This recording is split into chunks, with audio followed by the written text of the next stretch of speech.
"Look, you promised you'd leave today. We have your bus ticket. Let's get you ready to go." She lost it, started yelling that she deserved partial ownership of our house because she's my wife's mother. I'm 29M, and I'm about to share the wildest roller coaster of a situation I've ever been in, all thanks to my mother-in-law. My wife and I got married a couple of years ago, and we recently bought our first house, a single-story place in a calm suburb.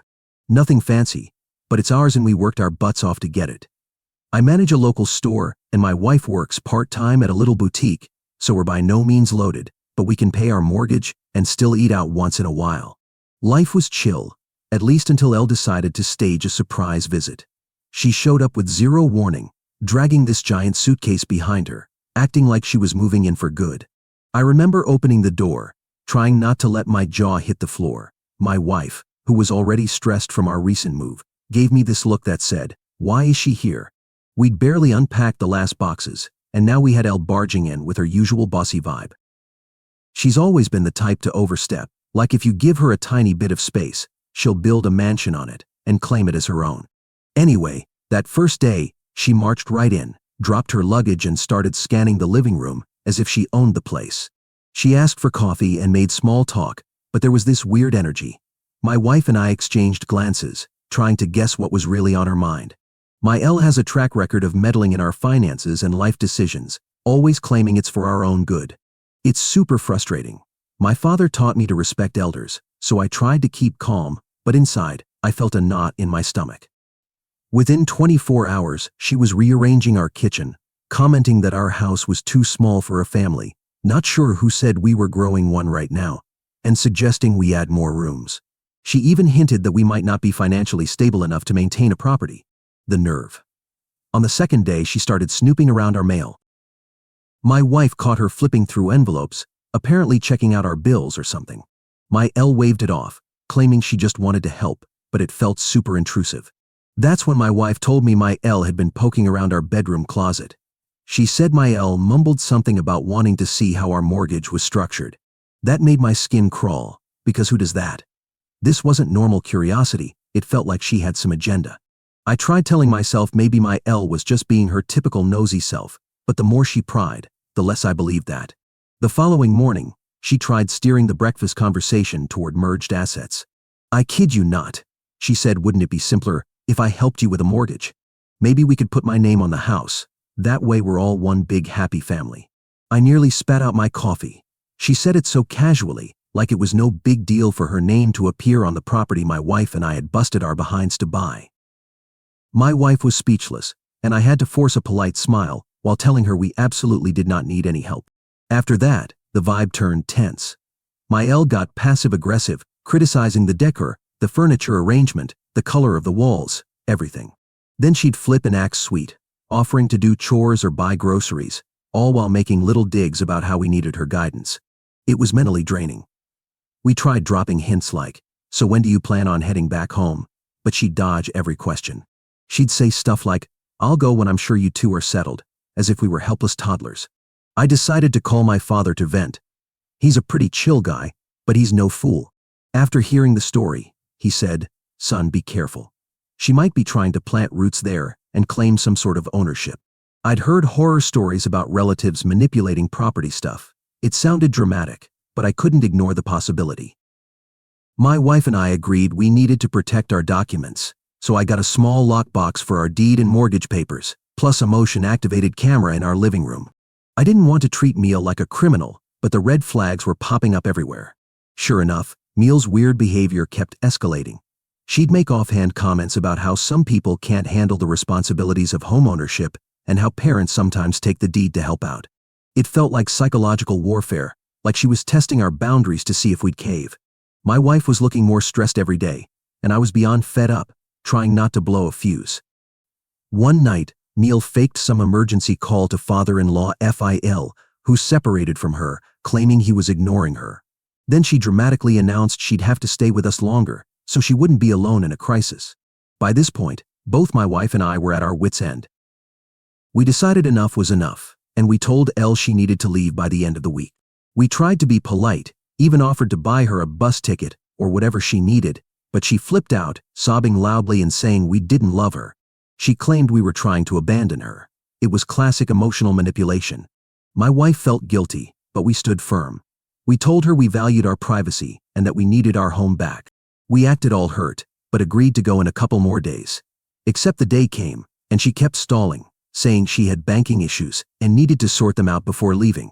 I overheard her on the phone, whispering about documents and deadlines. It creeped me out. I told her, "Look, you promised you'd leave today. We have your bus ticket. Let's get you ready to go."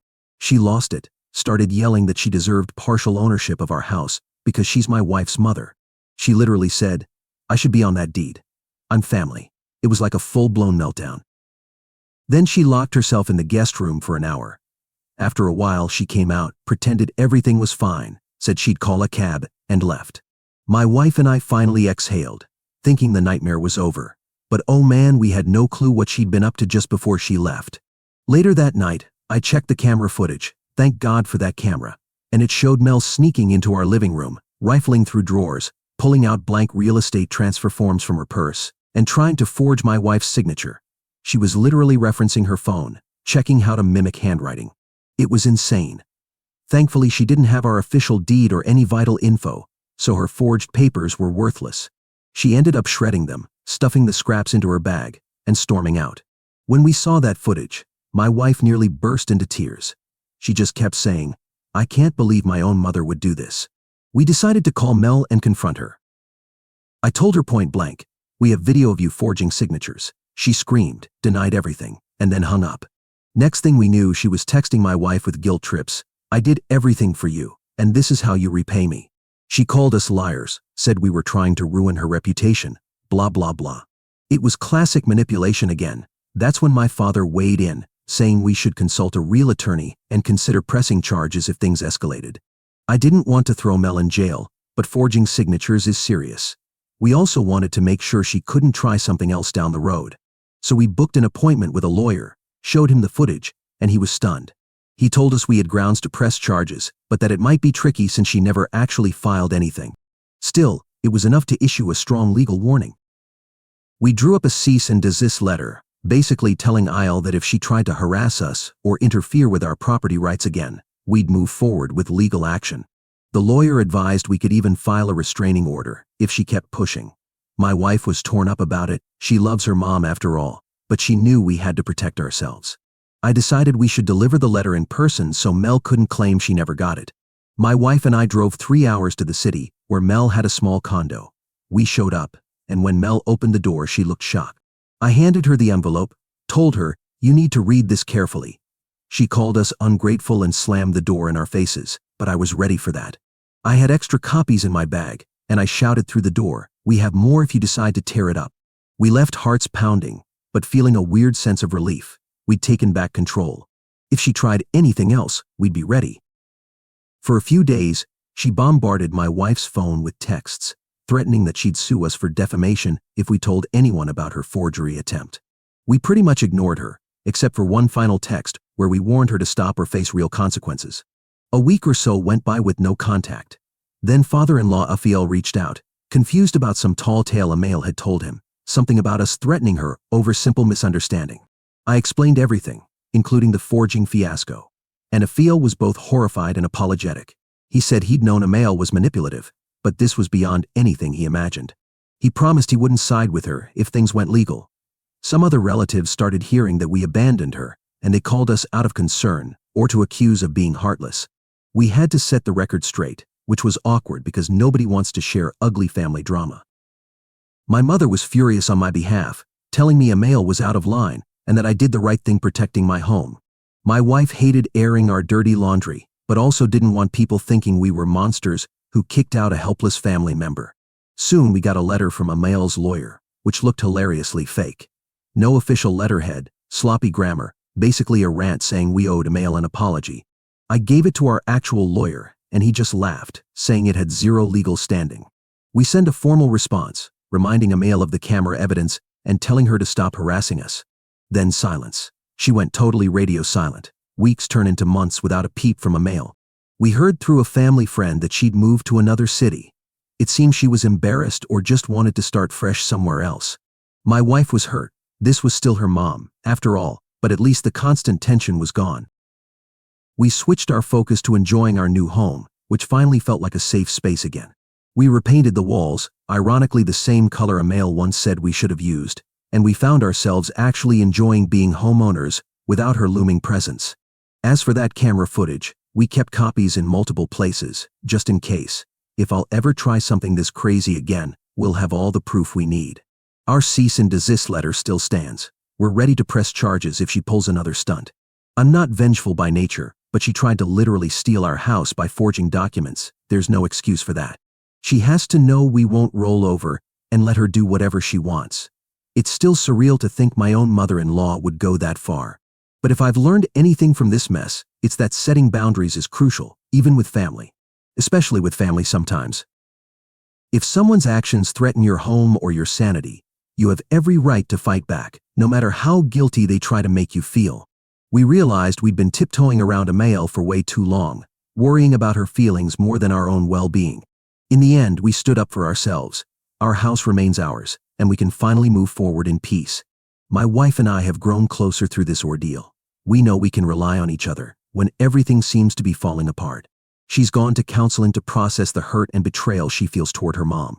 We're not slamming the door forever, but any future reconciliation would require AmITheA to actually get help and own up to what she did. Until then, no way am I letting her near our property again. So yeah, that's my long, messed up saga about how my mother-in-law tried to swipe our house. It's a lesson in trusting your gut and protecting what's yours.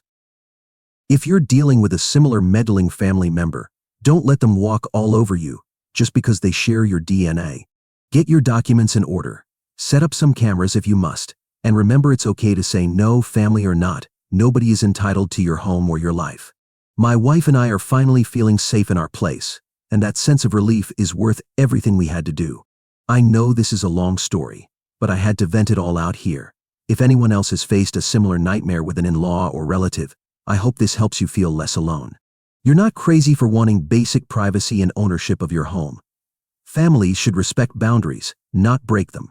Sometimes you gotta fight for your own peace, even if it means going head-to-head with someone who claims to be doing it all for you. Trust me, it's worth standing up for yourself.